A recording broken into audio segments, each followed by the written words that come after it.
नमस्कार देवी और सज्जनों, मैं अहमद हुसैन आप सब लोगों का खैर मकदम करता हूं अपने इस प्रोग्राम में जिसमें हम लोग कहते हैं लेट्स लर्न टेक्नोलॉजी। एक्चुअली ये सेगमेंट पहली बार मैंने रखा है और आज जो मैं आप लोगों को बताने जा रहा हूं वो कुछ थोड़ा सा डिफरेंट है और आप सब लोगों के लिए बहुत ज़रूरी है ये बात समझना।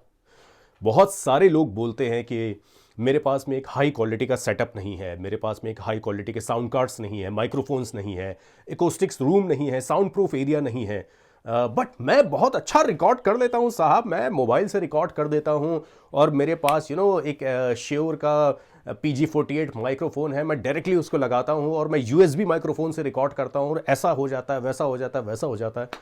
देखिए, आप अगर अपने शौक के लिए ये काम कर रहे हैं तो आप कुछ भी कर सकते हैं। आप मोबाइल से क्या, आप खुद किसी के कान में जाके बोलिए, कोई फर्क नहीं पड़ता। लेकिन जब आप किसी के लिए कमर्शियली काम करने लगेंगे तो आपको एक अच्छे इक्विपमेंट्स की, आपको अच्छी चीज़ों की ज़रूरत पड़ेगी। ठीक है, मैं आज आप लोगों को एक सिचुएशन देकर उसको रिकॉर्ड करके आपको समझाने की कोशिश करता हूं कि आज मेरे पास कोई भी इक्विपमेंट्स नहीं है, मेरे पास आज वो रूम में भी कोई इक्विपमेंट नहीं है और बिल्कुल मैंने पहली बार काम शुरू किया है, तो मुझे क्या सोचना है, क्या समझना है। एटलीस्ट सोच तो आपकी अपनी है, उसको तो आप लोग समझ सकते हैं ना। तो मैंने कुछ पॉइंट नोट किए हैं, मैं ये चाहता हूं कि आप लोग इस बात को समझें कि अगर तुम्हारे पास साउंड सिस्टम नहीं है या अगर तुम्हारे पास अच्छे माइक्रोफोन्स नहीं है या तुम्हारे पास अच्छे सॉफ्टवेयर या प्लगइन्स नहीं है और तुम्हें कोई नॉलेज नहीं है, लेकिन फिर भी भाइयों अगर तुम काम करो तो ढंग से काम करो। ठीक है ना। मैं ये कहता हूं कि अगर तुम्हारे पास मोबाइल भी है और तुम्हारे पास एक ऐसा 50 रुपए का पॉप फिल्टर भी है, आप एक अच्छी रिकॉर्डिंग कर सकते हैं। ठीक है, आज जो चीजें मैं आप लोगों को बताने जा रहा हूं वो समझने वाली बात है। देखिए, आप लोग मोबाइल से अगर रिकॉर्ड करते रहेंगे, अच्छा उससे पहले मैं एक टॉपिक पे आ जाता हूं कि देखिए, मेरा मानना यह है कि अब मैं पहले शेरो शायरी, गज़ल, स्टोरी टेलिंग और फलाना ढमकाना बहुत सारी रिकॉर्ड करता था, अपनी आवाज़ में भी रिकॉर्ड करता था। लेकिन मैं अब सच बात बताऊं, उसमें अब ना तो इतना पैसा रह गया है जो हम लोग डिजिटली वर्क करके कमा सकते हैं। पैसा हो सकता है क्योंकि मेरा जो पूरा कारोबार है वो यही, मैं इस पर ही डिपेंडेंट हूं और मैं कंटेंट क्रिएशन करता हूं दूसरों के लिए। बट मैं चाहता हूं कि मेरे जो कंटेंट है, जो मेरी चीज़ें हैं, मेरी राइटिंग जो है वो एक ऐसी जगह पे जाए जिसका कोई मतलब निकले और जिसका कोई एक आउटकम निकले। ठीक है ना। देखिए, मेरे पास बहुत सारा सिस्टम ऐसा है जो कमर्शियली वे में, जिसकी एक्सेप्टेंस इंडस्ट्री को है।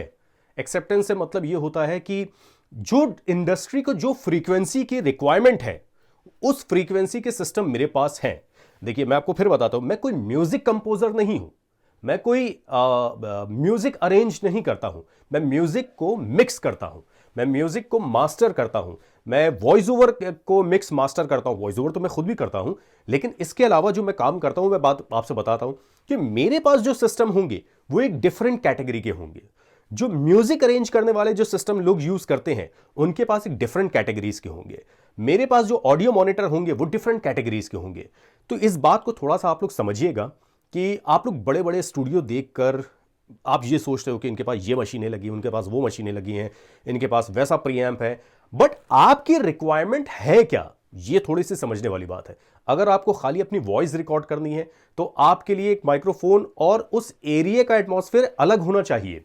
अगर आपको ड्रम्स रिकॉर्ड करने हैं तो आप बहुत ज्यादा साउंड प्रूफ एरिया में आप ड्रम्स रिकॉर्ड नहीं कर सकते हैं। ठीक है ना। उसका जो इंपैक्ट होगा वो दब सा जाएगा, फिर आपको बहुत ज्यादा प्लगइन्स को यूज करना पड़ेगा, आपको बहुत ज्यादा मिक्स करना पड़ेगा। अगर आपको गिटार रिकॉर्ड करना है तो एक एम्बियंस अलग है उसका। तो मैं जो काम करता हूं वो है प्योरली वॉइस का काम, एक आवाज का काम। तभी मेरा जो साउंड होता है, जो लोग मुझसे मिक्स कराते हैं, अपने गाने मिक्स कराते हैं या अपने बैकग्राउंड स्कोर मिक्स कराते हैं, वो हमेशा बहुत उठ के आता है और उसमें वोकल हमेशा से बहुत एक इंपैक्ट प्रोड्यूस करती है।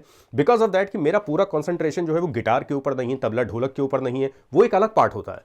लेकिन फिलहाल जो मैं आपको चीजें बता रहा हूं, आज की डेट की जो चीज मैं आपसे बता रहा हूं वो है प्योरली वॉइस के ऊपर कमांड। यानी कि अगर आपको मोबाइल से भी रिकॉर्ड करना है तो ये क्या प्रोसेस रहेगा। ये वीडियो दो पार्ट में आएगा आप लोगों के पास में, क्योंकि एक ही जैसा वीडियो अगर मैं डाल दूंगा तो बहुत लंबा हो जाएगा। तो चलिए, बगैर आप लोगों का टाइम वेस्ट किए हुए मैं कुछ चीजें आप लोगों को बता देता हूं कि मैं इस प्रोसेस में क्या क्या चीजें करने वाला हूं। सबसे पहले, मोबाइल से कैसे रिकॉर्ड करें, क्या टेक्निक होगी। अगर मान लीजिए कि मेरे पास में दो आईफोन है, एक है iPhone 13 जिससे मैं अभी रिकॉर्ड कर रहा हूं अपना वीडियो, और एक है मेरे पास iPhone 11 जिससे मैं अभी ऑडियो रिकॉर्ड करूंगा। ठीक है। दूसरा, रिकॉर्डिंग करने का तरीका, सिस्टम क्या होगा, मुझे मोबाइल में क्या चीजें देखनी है, क्या चीजें को देखने की जरूरत नहीं है, डेटा कॉपी कैसे करें, क्योंकि यह भी बहुत इंपॉर्टेंट है कि आईफोन का डेटा जो है वो सिस्टम में कैसे लेकर आया जाए, यह भी बहुत इंपॉर्टेंट है। कैसे उसको प्रोसेस करें, ठीक है, सॉफ्टवेयर पर कैसे ले जाएं, प्लगइन्स कौन से और कैसे लगाएं, एडिट कैसे करें और एक्सपोर्ट कैसे करें, ताकि हम विजुअल्स के लिए उसको आगे फॉरवर्ड कर सकें। ठीक है।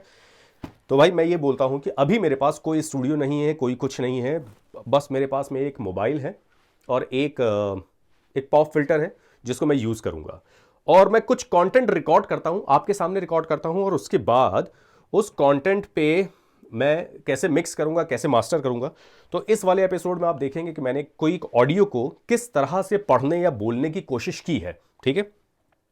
तो चलिए, फिलहाल जैसे कि मेरे पास अभी आप लोग एक प्रोग्राम आजकल देख रहे होंगे, शार्क टैंक इंडिया, उसमें एक पिच जो चलती है, एक वॉइस ओवर जो चलता रहता है, वो वही हैं जिन्होंने बिग बॉस का वॉइस ओवर करते हैं, जो कर रहे हैं, और बहुत सारी आजकल वेब सीरीज में भी आ रहे हैं, और उनकी वॉइस अब रिकग्नाइज हो गई, पहचान में आने लगी। हजार उन्होंने, मुझे ऐसा लगता है कि शायद 50,000 से ऊपर उन्होंने कंटेंट रिकॉर्ड कर चुके होंगे, या शायद उससे भी ज़्यादा होगा। और मैं अब उनको ये कहूँगा कि वो एक लेजेंडरी वॉइस आर्टिस्ट में से एक आने लगे हैं, क्योंकि उनकी वॉइस रिकग्नाइज हो गई है। तो वो आजकल शार्क टैंक इंडिया में जो पिच आजकल चलती है कि वो कौन सी है, क्या है, मैं आप लोगों को उसको रिकॉर्ड करके दिखाता हूं कि मैंने कैसे उसको बोला, कहां कहां पे मैंने पॉजेस लिया, और पॉजेस जब मैं ले रहा हूं तो उस पॉजेस को मैं क्यों ले रहा हूं, क्या वजह है पॉज लेने की। ठीक है ना। ऐसा ही नहीं है कि खामाखाई में पॉज नहीं ले लिया जाता है। और मैं म्यूजिक के लिए, बैकग्राउंड स्कोर के लिए कहां से मैं अपने पॉजेस को काट रहा हूं, इसको जरा आप लोग देखिएगा शुरुआत से लेके आखिरी तक। और हां, एक चीज, जो मेरे पास प्लगइन्स हैं वो यूएडी के हैं, यूनिवर्सल ऑडियो के हैं, शायद आपको अवेलेबल ना हो पाए अगर आपके पास वो सॉफ्टवेयर हार्डवेयर अगर आपके पास नहीं है तो आपके पास अवेलेबल नहीं हो पाए। लेकिन जो मेरे पास प्लगइन्स हैं वो मैंने परचेज किए हुए हैं, जैसे कि एवेलॉन का VT737 मैंने परचेज किया हुआ है। वो प्लगइन अकेला जो आ रहा है वो आ रहा है करीब 10,000 के आसपास का, जो सॉफ्टवेयर में एक प्लगइन होता है। और टेलीट्रॉनिक्स के मैंने प्लगइन्स जो हैं परचेज किए हुए हैं, और एक दो और प्लगइन्स हैं जो मैंने परचेज किए हुए हैं। जो परचेज तो वैसे मैंने 12, 13, 15 प्लगइन्स किए हुए हैं, तकरीबन 1.5 2 लाख रुपए के प्लगइन्स हैं जो मैंने परचेज किए हुए हैं। बट जो मैं इसमें यूज करूंगा वो मैं आप लोग को बताता जाऊंगा कि ये प्लगइन्स कहां से आपको मिल सकते हैं, और ये मिल सकते हैं या नहीं मिल सकते हैं, ये दोनों चीजें मैं आप लोगों को बता दूंगा। ठीक है। तो इस वाले पार्ट में थोड़ा सा ये पार्ट लंबा हो गया है, लेकिन अगर आप लोग सब्र करके देखेंगे तो आपको सीखने को बहुत कुछ मिलेगा। तो चलिए, मैं सबसे पहले वो स्क्रिप्ट ओपन करता हूं जो स्क्रिप्ट मैंने खोली हुई है, या जो स्क्रिप्ट मैं पढ़ने जा रहा हूं। देखिए मैंने कैसे उसको पढ़ा। देखिए, मैं ये नहीं कहता हूं कि 100% मैं करेक्ट हूं, 100% मैं राइट हूं। मेरी बताई हुई या मेरी की गई चीजें 100% आपको इफेक्ट कर ही जाए, ये मेरी आवाज के ऊपर है। हो सकता है कि आपकी आवाज के ऊपर कुछ और प्रोसेस लगे, कुछ और प्लगइन्स लगे, कुछ और चीजें हों, तो आप ये मत मान के चलिएगा कि मेरी जैसी आवाज तो आपकी आएगी ही नहीं। ऐसा कुछ नहीं है। आप मुझसे ज्यादा अच्छा वॉइस ओवर कर सकते हैं, आप मुझसे ज्यादा अच्छी तरीके से पॉजेस लगा सकते हैं, आपकी आवाज मुझसे ज्यादा अच्छी आ सकती है। ये मेरा तरीका है, आपका तरीका कुछ अलग हो सकता है। ठीक है। तो चलिए स्क्रिप्ट के ऊपर आते हैं। तो चलो भैया, मैंने स्क्रिप्ट लिख ली है, एंड स्क्रिप्ट लिखने के बाद में मैंने कुछ चेंजेस किए हैं उसके अंदर, और मैं कैसे स्क्रिप्ट लिखता हूं, क्या तरीका होता है, उसका क्या फॉर्मेट होता है, वो भी मैं डिस्क्रिप्शन में दे दूंगा ताकि आप लोग पढ़ सकें उसको और आप लोग खुद भी एक बार प्रैक्टिस कर सकें। तो मेरे पास मोबाइल है और एक पॉप फिल्टर है। मैं सबसे पहले क्या काम करता हूं कि मैं रिकॉर्डिंग लगा लेता हूं इस मोबाइल में, और रिकॉर्डिंग बिल्कुल नॉर्मल जो एप्पल ने मुझको ऐप दिया हुआ है अपनी तरफ से, मैं उसी से रिकॉर्ड कर रहा हूं, मैं कुछ अलग से रिकॉर्ड नहीं करूंगा। और अब मैंने इसको लगा लिया है, ये बिल्कुल मेरे माइक की तरह काम करेगा। और अब मैं जो स्क्रिप्ट है वो मेरे लैपटॉप पर है, वो मैं पढ़ना शुरू करता हूं। आप लोग भी डिस्क्रिप्शन में देख लीजिएगा, उसमें आपको समझ में आ जाएगा मैं क्या काम कर रहा हूं। अभी मैं अपने फुल साउंड प्रूफ एरिया में नहीं हूं, मैं ऐसे एरिया में हूं जहां पे मैं कह सकता हूं कि ये इकोस्टिक्स है, यहां पे इकोस्टिक्स है, यहां पे रूम रिवर्ब नहीं है, बट साउंड प्रूफ नहीं है ये रूम, क्योंकि ऊपर जो वॉल है मतलब उसकी है, प्लास्टर की वॉल है, बाकी चारों तरफ मैंने साउंड प्रूफिंग करा रखी है और नीचे जो है वो मैट बिछी है। खैर चलिए शुरू करते हैं।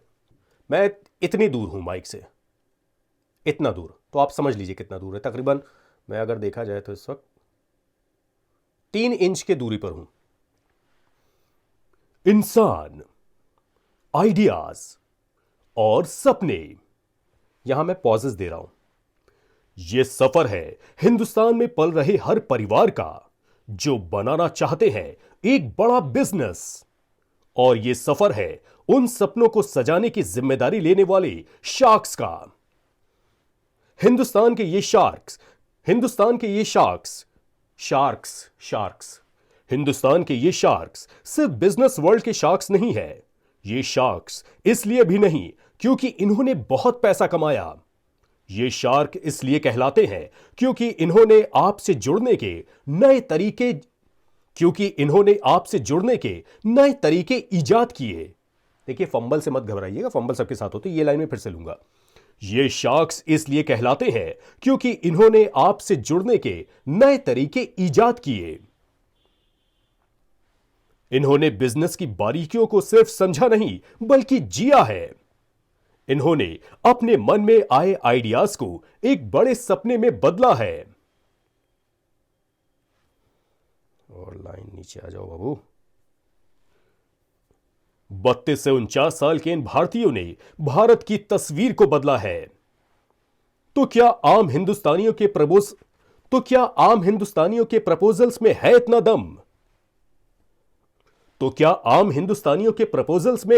दम? कि वो अपनी लाइफ को बेहतर बना सके? किसकी आइडियाज की रोशनी में जगमगाएगा भारत का आने वाला कल?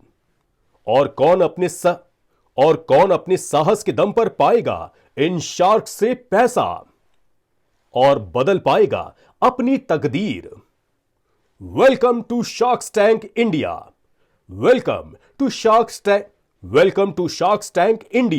बदलते भारत की नई तस्वीर। ओके, सेव कर देता हूं, एक बार सुन लेता हूं।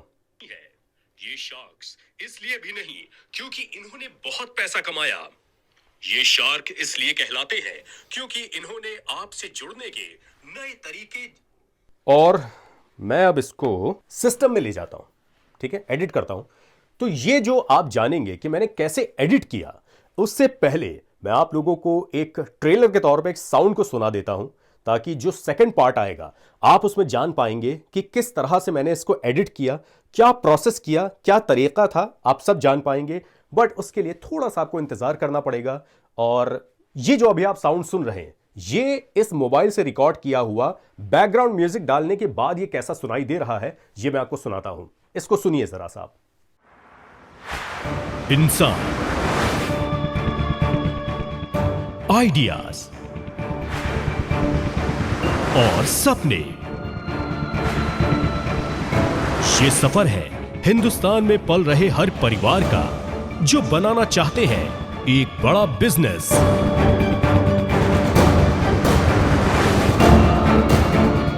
और ये सफर है उन सपनों को सजाने की जिम्मेदारी लेने वाले शार्क्स का।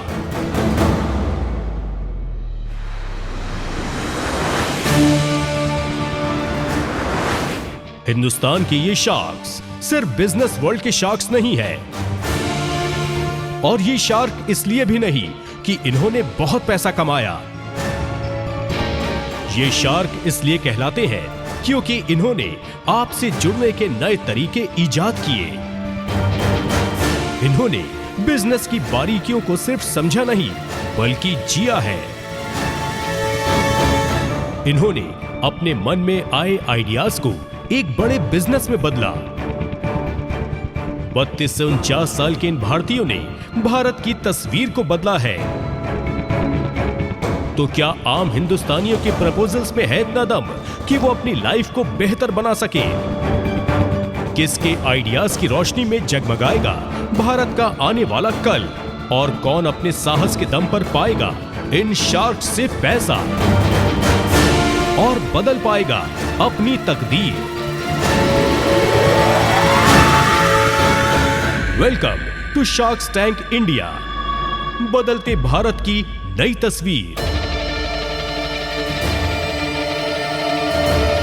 तो चलिए मिलते हैं नेक्स्ट एपिसोड में, इसी का पार्ट होगा वो।